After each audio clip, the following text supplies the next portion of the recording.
Hi friends! guys! Medyo seryoso po yung topic natin ngayon. It's about the coronavirus here in Singapore. And we actually heard the news na the coronavirus alert level has raised to orange. Sa mga hindi po nakakaalam, yung alert level po, ang pinakamababa po niyan is yung green. After po ng green is yellow, then orange, tas pinakamataas na po yung red.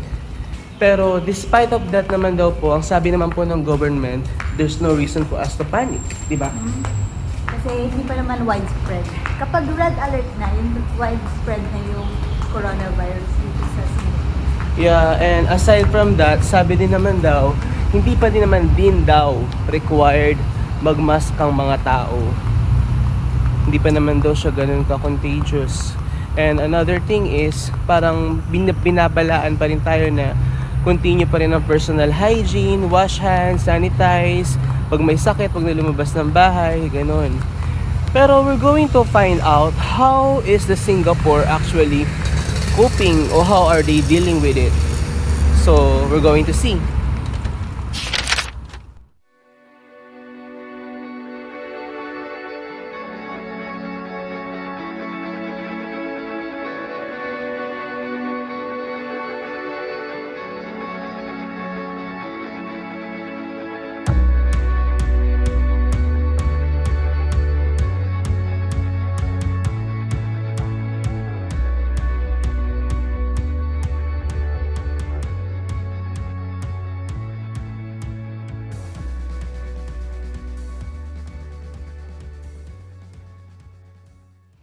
Dito tayo ngayon sa may Sri Murugan. Tindahan po ito ng mga groceries, gulay, ganyan. So as you can see,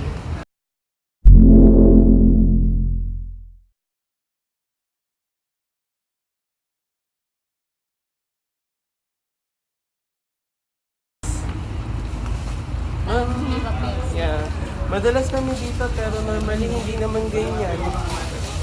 Medyo napadalas. Then we're going to see. Ayan, mahal. Tapos na yung lemon. Medyo ubusan nga tayo ng stocks. Ito.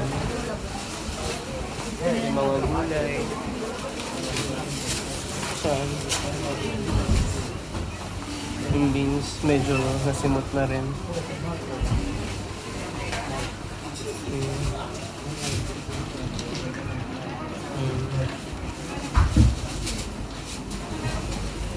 Medyo mahaba rin ang pila.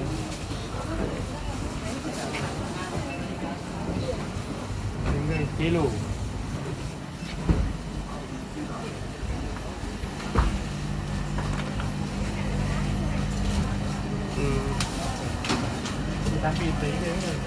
So itsura ng mga tinda dito mukhang may commotion kanina.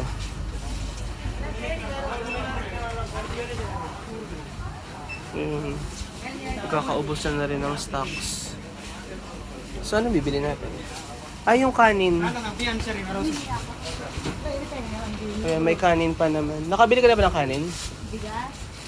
Pabigas.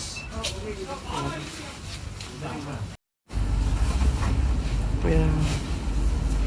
Ito po yung tindahan ng mga bigas. So far meron pa naman, pero itong rack na to, medyo nagkaubusan na tayo rito. Ayan, pati sa baba, medyo meron pa naman. Based sa nakita natin kanina, medyo maraming customers ngayon ng Sri Murugan. I-check natin ngayon sa Baka sa Murugan lang pala, no? check natin, baka naman sa NTUC may mga gamit pa. Pero may mga rin di ba? Nag-shopping, ang dami nilang dalang plastic bags. Saka may nakita tayo ngayon sa may loob ng North Point Shopping Mall dito sa Yishun. Hindi to katulad ng normal weekend na maraming tao. Ngayon medyo bilang sila.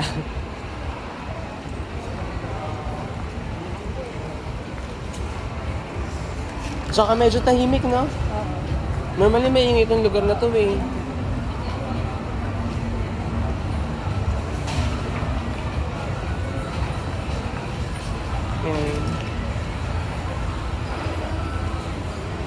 medyo dumadami nga rin dito yung mga bilang ng mga taong may mga masks.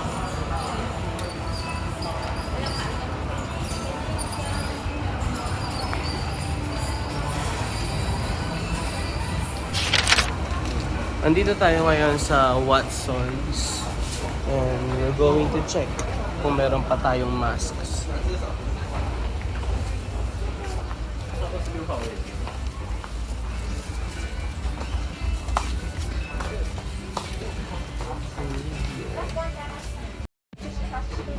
Tanong natin kung meron pa silang mask. Hindi na pala kailangan magtanong. Out of stock po ang mask dito sa Watson's.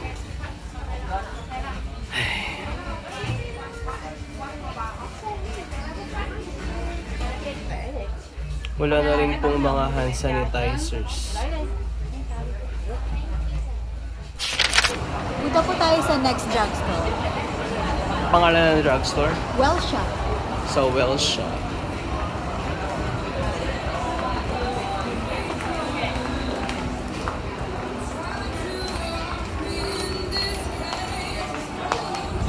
Oh, bulo ako nito. Hindi tayo sa Wellshop.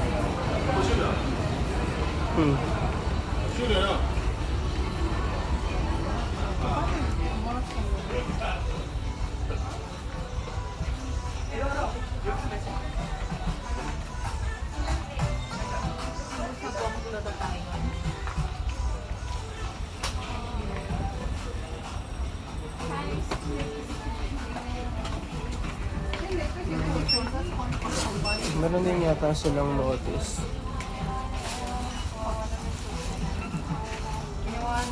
Ayun, may notice din sila doon. Sold out na rin po dito sa Wellshop ang mask, hand sanitizers, alcohol. Galing na po kami ng Watson's at Wellshop.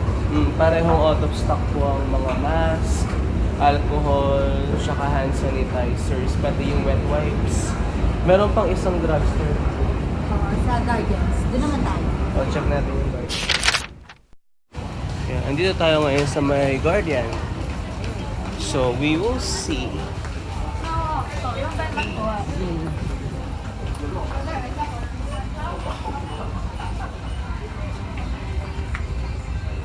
Excuse me.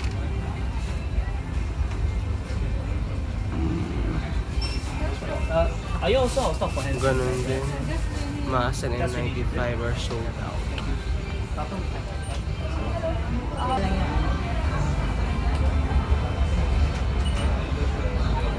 And ito pong rack na to, lagayan po yan ng mga wet wipes. Wala na rin po.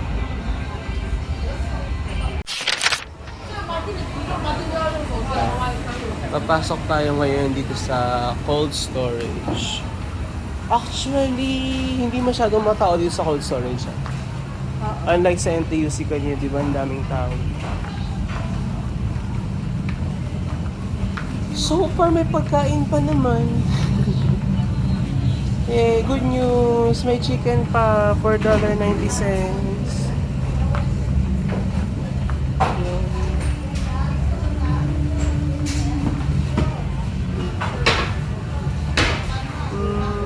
Ito, medyo limas din kung ano man yung tinda dyan kanina.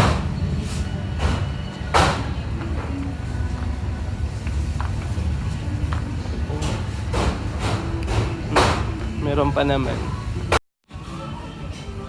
Dito po, nakalagay po dyan before is hand gels, tsaka betadine.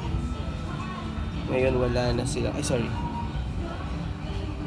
Tapos dito po sa kabila, lagayan ng mga hand soaps. Nasa baba pa, mga liquid soap. Antibacterial. Pati po yung liquid soap, medyo nagkakaubusan na rin po. Pero meron pa naman. Sa mga walang liquid soap, meron pa dito sa cold storage sa issue.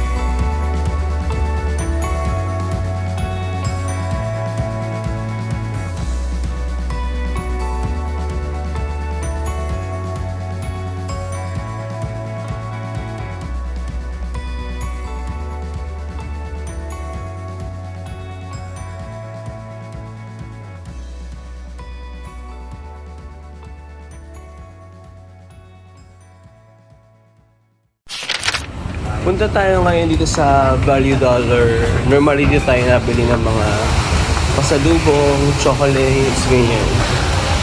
Dinudumog to kasi laging sale dito. Mura mga paninda. Marami pa rin naman silang tinda ng chocolates.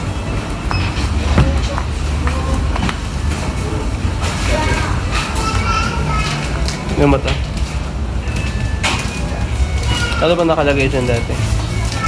Mga sanitizer.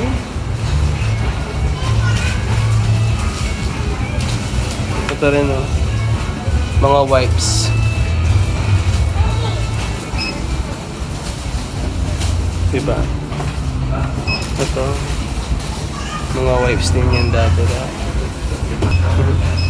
Kaya nakaganda. Marami pa naman mga toothpaste.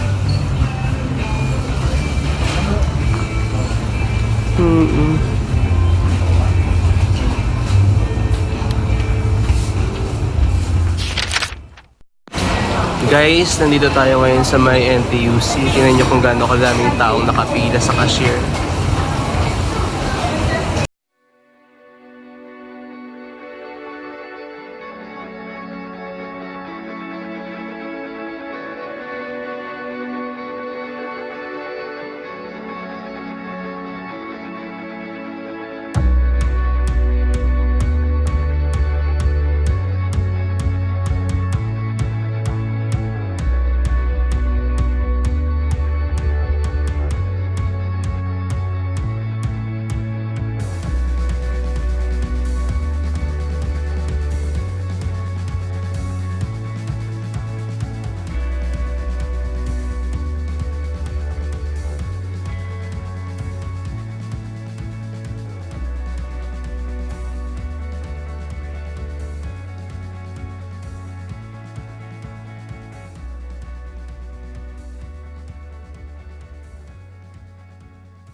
No, Well, the good news is may roasted pork pa, saka roasted chicken.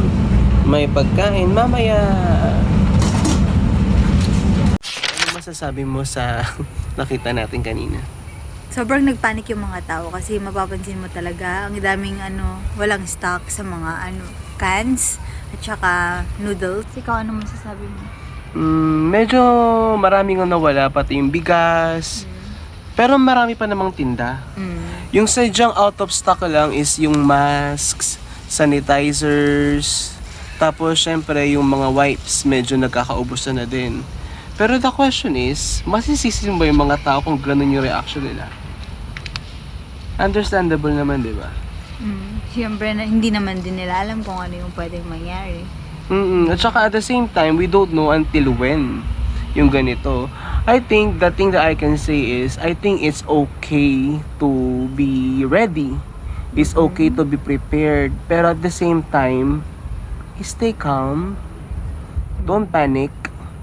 At saka always think of helping others pa din. Kasi the more that we hoard products, hindi tayo nakakatulong sa kapwa natin. At saka, nakita mo ba yung mga tinda sa carousel? Oo nga, yung tinda sa carousel. Ayun. Sana wala namang ganun. After all, everyone naman siguro nangangailangan. So, this is the right time for us to show our humanity to help each other. And this one virus, it will come to pass. So, let's take care of ourselves, maintain our health, our personal hygiene. Together, we can do this. See you again, Coffee Friends. Bye! Bye! Wala na, halos maubos na yung laman ng grocery stores. Pero meron pa rin naman mga stocks.